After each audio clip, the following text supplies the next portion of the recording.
নমস্কার বন্ধুরা, আপনারা দেখছেন রিঙ্কিস কিচেন। আজকে আমি একটা চিকেনের রেসিপি নিয়ে চলে এসেছি।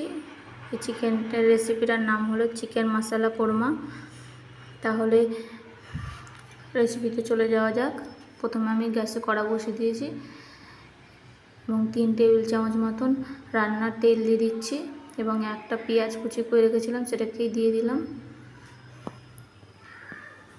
দিয়ে পেঁয়াজটাকে একটু হালকা করে ভেজে নিচ্ছি।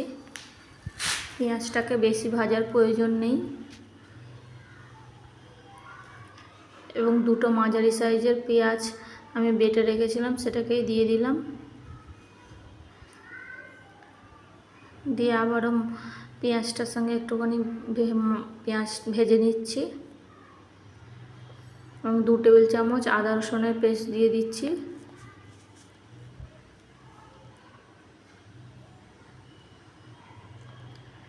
দিয়ে এটাকে একটুখানি হালকা নেড়ে চেড়ে এর মধ্যে 400 গ্রাম চিকেন আমি ধুয়ে পরিষ্কার করে জল ঝরিয়ে রেখেছিলাম সেটাকেই দিয়ে দিলাম। দিয়ে একটু হালকা ভেজে নিচ্ছি।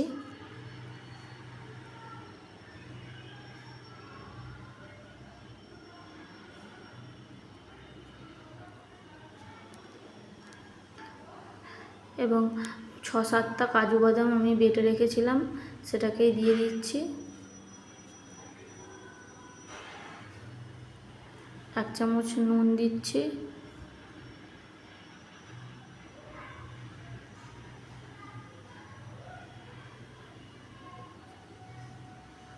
এক চামচ এমনি লঙ্কার গুঁড়ো দিচ্ছি। 1 চামচ কাশ্মীরি লঙ্কার গুঁড়ো দিলাম। এই রান্নাটার মধ্যে সাধারণত আমি হলুদ কোনো ব্যবহার করব না। এবার চিকেনটাকে একটু কষিয়ে নিচ্ছি।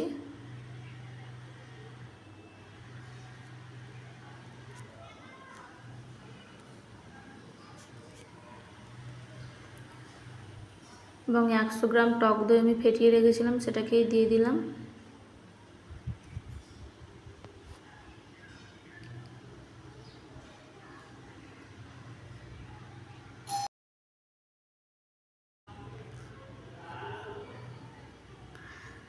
ও 1/2 চামচ চিনি দিয়ে দিচ্ছি। চিনি দিয়ে ভালো করে একটু নেড়ে চেড়ে দিচ্ছি।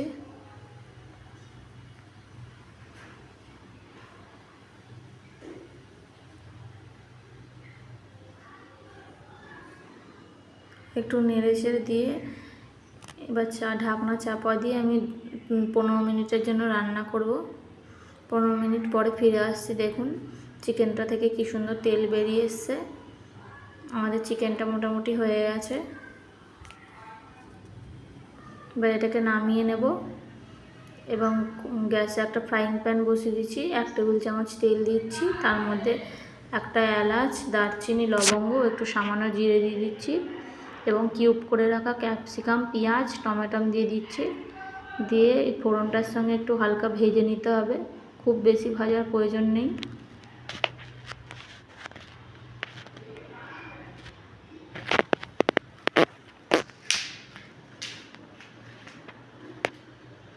এবার কাঁচা লঙ্কা চিড়ে রেখেছিলাম 4টে মতন, ওটাই দিয়ে দিচ্ছি।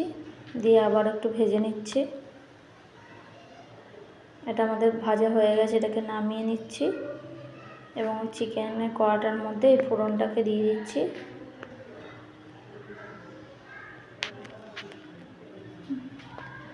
দিয়ে চিকেনটার সঙ্গে একটু ভালোভাবে মিশিয়ে দিতে হবে।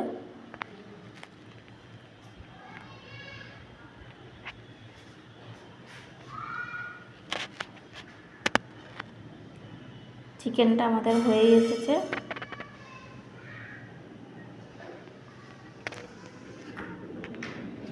হাফ চামচ গরম মশলা গুঁড়ো দিচ্ছি।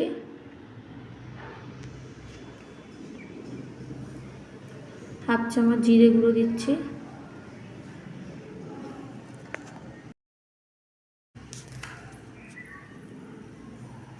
সামান্য একটু ধনে পাতা দিয়ে দিচ্ছি। দিয়ে ভালোভাবে একটু নেড়ে চেড়ে দিচ্ছি।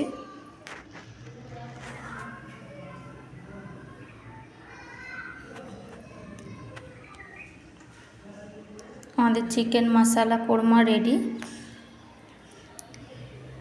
এটাকে একটু হালকা চাপা দিয়ে রাখবো, চাপা দিয়ে নামিয়ে নেব। আপনাদের সার্ভ করে দেখাচ্ছি, দেখুন কত সুন্দর হয়েছে। রেসিপিটি দেখার জন্য অসংখ্য ধন্যবাদ।